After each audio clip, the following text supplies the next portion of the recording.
Assalamualaikum, bertemu kembali dengan saya Ciptaning, pengasuh Majelis Dzikir dan Sholawat Sirul Asro Surabaya. Pada kesempatan kali ini saya akan membahas tentang kholwat. Apa itu kholwat, bagaimana niatnya, dan apa yang dilakukan di dalam kholwat itu sendiri. Kita simak video selanjutnya.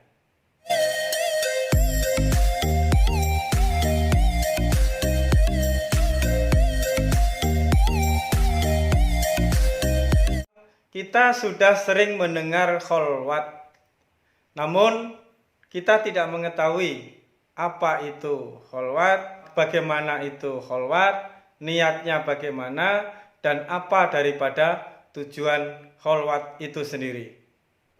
Kholwat adalah sesuatu yang sama namun berbeda dengan meditasi, dengan tafakur, dan dengan itikaf, dengan ibadah berdiam diri yang lainnya. Kalau tafakur atau wukuf kolbi atau itikaf, biasanya itu waktunya biasanya kurang daripada 1 jam dan niatnya bisa langsung. Saat ini kita kepingin meditasi atau kepingin tafakur atau kepingin itikaf, kita langsung niat, kita lakukan dengan mengikuti tarikan napas atau dengan panduan meditasi yang ada di video ini, tetapi waktunya itu biasanya kurang daripada 1 jam, ya. Dan niatnya itu tidak direncanakan sebelumnya, tidak diniatkan sebelumnya. Berbeda dengan kholwat. Kholwat ini adalah sesuatu ibadah yang harus kita niatkan terlebih dahulu. Minggu depan ada waktu luang, kebetulan tidak ada pekerjaan dan saya di rumah, saya berniat untuk kholwat 7 hari, ya. Sehingga saya mulai besok Senin. Nah, di saat kita mengucap, merencanakan kholwat selama 7 hari itu, ya harus kita lakukan dengan disiplin, dengan 7 hari yang sudah kita niatkan. Begitu juga apabila berniat untuk kholwat 3 hari, 5 hari, 11 hari, biasanya kholwat ini dilakukan dalam hitungan hari yang ganjil. Dan itu sudah diniatkan dan ditentukan berapa hari untuk melakukan kholwat. Setelah itu baru kita lakukan kholwat. Di dalam kholwat itu sendiri dilakukan pada waktu malam hari, biasanya setelah jam 12 malam, boleh sebelum tidur ataupun sesudah bangun tidur. Dan dilakukan 1 jam itu minimal. Di dalam kholwat itu sendiri apa dan tujuannya bagaimana tergantung masing-masing orang. Bisa bertujuan untuk bertemu dengan Rasulullah, bisa bertujuan untuk agar anak cucunya atau anak turunnya nanti mendapatkan kemuliaan oleh Allah, dijaga kehidupan fid dunia wal akhirah, atau untuk diri kita. Mungkin kita sedang membangun usaha agar usaha kita itu berkah, lancar, dan menjadi besar, menjadi manfaat, berkembang, dan lain sebagainya. Atau kita kholwat dengan niat agar rumah tangga kita menjadi keluarga yang sakinah, mawaddah, warahmah, mempunyai anak turun yang soleh dan solehah. Atau kita kholwat, kita sedang merintis sebuah majelis. Saya niatkan kholwat saya agar majelis yang saya bimbing suatu saat menjadi besar, lebih bermanfaat bagi orang lain, dan lain sebagainya. Ya, bisa bertemu dengan Rasulullah, bisa untuk bertemu dengan para walinya Allah, bisa bertemu dengan para leluhur kita, ibu bapak kita yang ada di alam barzakh, dan kita bisa memberikan cahaya bagi leluhur kita yang sudah mendahului kita. Kholwat adalah bagaimana kita niat, kita tentukan berapa hari, terus kita malamnya kita lakukan istiqomah selama beberapa hari yang telah kita tentukan, dengan diawali sholat taubat 2 rakaat dan sholat hajat 2 rakaat lalu duduk bersimpuh. Setelah duduk bersimpuh, apa yang dilakukan? Yang pertama kali kita lakukan adalah istighfar 3 kali, sholawat 3 kali, syahadat 3 kali. Astagfirullahaladzim, Allahumma sholli ala Sayyidina Muhammad wa ala ali Sayyidina Muhammad. Terus asyhadu alla ilaha illallah wa asyhadu anna Muhammadar Rasulullah. Setelah itu baru kita menata hati kita, menata perasaan kita dan pikiran kita agar tenang dulu. Setelah tenang, apa yang kita baca? Ya zahiru, ya batin. Yang kita baca dulu adalah ya zahiru, setelah itu baru kita membaca ya batin. Setelah selesai membaca ya zahiru, ya zahiru, ya zahiru, ya zahiru, ya zahiru. Nah, di saat kita membaca di dalam hati dengan ya zahiru, ya, awalnya kita baca dengan suara, lama-lama suara itu hilang, cukup di dalam hati yang membaca ya zahiru, ya zahir, ya zahiru, ya zahiru, ya zahiru, ya zahiru. Ya zahiru di situ adalah kita menyaksikan bahwa sesungguhnya yang maha zahir, yang maha nyata, yang maha wujud itu hanya Allah. Maka ya zahiru itu kita tujukan kepada wujud diri kita.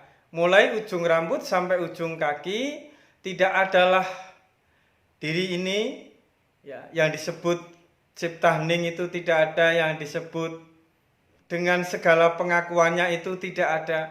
Yang ada adalah Allah. Ya zahiru, ya zahiru, ya zahiru. Kita rasakan wujud kita dari ujung rambut sampai ujung kaki ini diliputi oleh wujud Allah, zahir daripada Allah, sifat zahir daripada Allah yang meliputi wujud kita, yang meliputi zahir kita. Kita pasrahkan, kita saksikan bahwa yang meliputi wujud kita itu adalah zahir daripada Allah Subhanahu wa ta'ala. Sampai kita benar-benar tidak merasakan wujud kita yang ada di dalam diri kita, yang ada adalah wujud daripada Allah yang meliputi diri kita.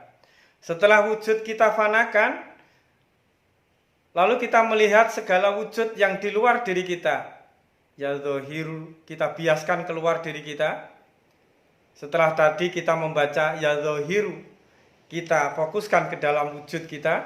Kita membaca ya zahiru, kita biaskan itu keluar, ya, keluar diri kita ke dalam setiap wujud. Yang di luar diri kita ini pada hakikatnya juga zahiru. Sifat wujudnya Allah yang meliputi segala kenyataan, segala wujud, segala keberadaan.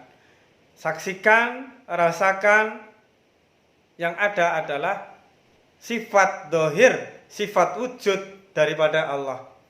Setelah kita saksikan, setelah kita rasakan segala sesuatu yang wujud dan yang zahir adalah Allah, kita tarik lagi ke dalam diri kita, ke dalam hati kita. Ya zahiru, ya zahiru, ya zahiru. Maksudnya kita tarik itu, kita tarik seakan-akan segala wujud itu kita tarik ke dalam diri kita, kita taruh ke dalam hati kita sambil terus mengucap ya zahiru, ya zahiru. Setelah itu baru kita berikrar la maujuda ilallah. Setelah kita berikrar la wujuda ilallah, baru kita zikir ya batin. Ya batin, ya batin. Kita tujukan ke dalam hati kita. Pertama kita zikir dengan suara, terus lama-lama cukup di dalam hati. Terus kita zikir ya batin, ya batin, ya batin, ya batin. Kita saksikan pikiran kita, angan-angan kita, cita-cita kita, ya. Sesuatu yang gaib, sesuatu yang gaib, sesuatu yang batin di dalam diri kita, hati kita, perasaan kita. ya, insting kita, intuisi kita yang kita bisa merasakan namun kita tidak bisa menjelaskan, sesuatu yang batin, sesuatu yang gaib di dalam diri kita, mulai akal, pikiran, nafsu, syahwat, hati, perasaan yang bersifat gaib di dalam diri kita, kita saksikan bahwa sesungguhnya yang meliputi, yang batin, yang gaib di dalam diri kita adalah sifat batinnya Allah, sifat gaibnya Allah. Setelah selesai menyaksikan dan mengembalikan sesuatu yang gaib di dalam diri kita, kita saksikan dan kita kembalikan kepada Allah sebagai yang meliputi kegaiban yang ada di dalam diri kita, maka kita terus mengucap ya batin, ya batin, ya batin, tetapi kita biaskan keluar, meliputi setiap pikiran yang di luar diri kita, meliputi setiap perasaan yang di luar diri kita, meliputi setiap logika yang di luar diri kita, meliputi setiap pendapat, penerimaan, pemikiran yang di luar diri kita. Semuanya, segala sesuatu yang di luar diri kita yang bersifat gaib, itu sesungguhnya adalah ya batin yang meliputi segala sesuatu yang bersifat gaib. Setelah kita saksikan sesuatu yang gaib di luar diri kita adalah sesuatu yang diliputi oleh ya batin, sesumber daripada sesuatu yang gaib adalah ya batin itu sendiri, maka tarik ke dalam diri kita. Seakan-akan kita menarik segala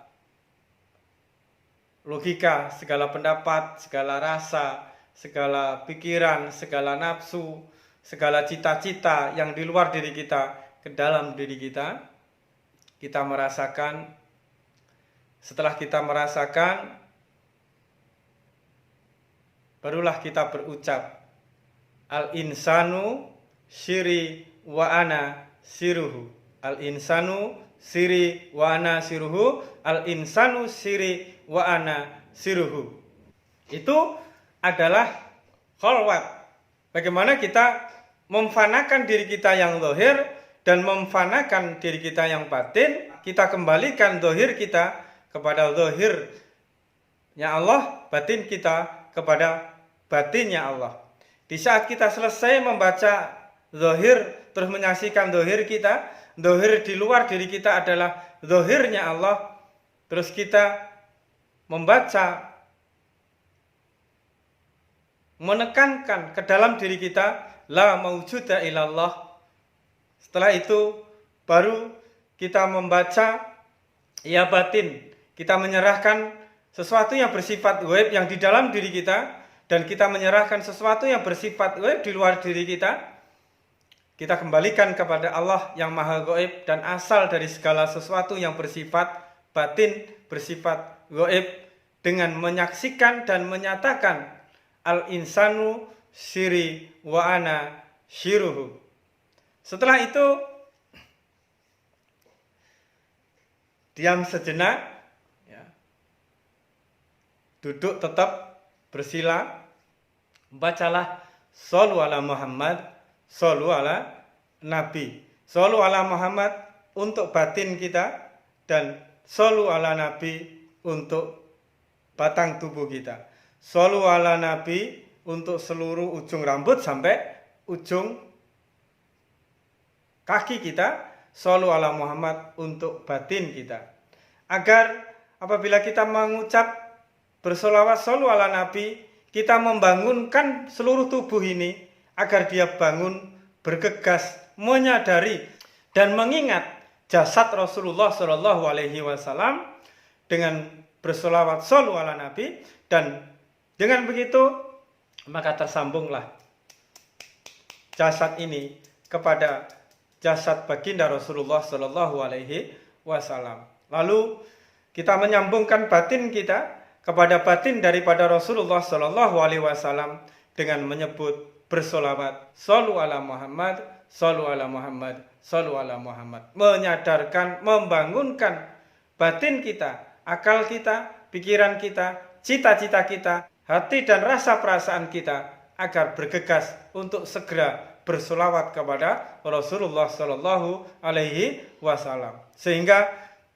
jasad ini berwasilah dan batin ini berwasilah kepada Rasulullah Shallallahu Alaihi Wasallam. Itu lakukan senyamannya, tidak dengan jumlah tertentu, tapi senyamannya, ya, senyamannya. Senyamannya itu jumlahnya ya terserah. Pokoknya sampai kepada titik nyaman, titik cukup yang dirasakan di dalam hati itu sendiri. Setelah itu, kita mengketuk Baitul Ma'mur di dalam kepala kita, Baitul Muqaddas di dalam alat reproduksi kita, dan Baitullah ada di dalam hati kita. Dengan mengucap Ya Sayyidina, kita fokuskan ke dalam kepala kita. Ya Maulana, kita fokuskan ke dalam Baitul Muqaddas, yaitu sekitar kemaluan kita. Dan Ya Muhammad, kita taruh, kita fokuskan ke dalam hati kita. Ya Sayyidina ke dalam kepala, Ya Maulana ke dalam Baitul Muqaddas, atau sekitar kemaluan kita atau alat reproduksi kita. Ya Muhammad di dalam hati kita. Ya Sayyidina, Ya Maulana, Ya Muhammad. Ya Sayyidina, Ya Maulana, Ya Muhammad. Ya Sayyidina, Ya Maulana, Ya Muhammad. Pertama kali kita ucapkan, lama-lama cukup kita di dalam hati. Tujuannya adalah agar Baitul Ma'mur ini dibimbing oleh Sayyidina Muhammad, dan Baitul Muqaddas itu pun dibimbing oleh Sayyidina Muhammad, sehingga kehidupan dunia menjadi baik dan kehidupan syahwat kita pun terbimbing dengan baik oleh Sayyidina Rasulullah Shallallahu Alaihi Wasallam yang tertanam sirnya, rahasianya di dalam hati kita. Setelah kita selesai dengan itu tadi, ya, 3 hal tadi, ya zahiru ya batin, shollu ala Muhammad, shollu ala Nabi, Ya Sayyidina, Ya Maulana, Ya Muhammad, maka sujudlah dan memohon apa yang kita inginkan di hadapan Allah Subhanahu wa Ta'ala. Tetapi jangan lupa untuk berwasilah kepada Rasulullah, kepada guru-guru kita. Saya kira cukup sekian, semoga manfaat. Wassalamualaikum warahmatullahi wabarakatuh.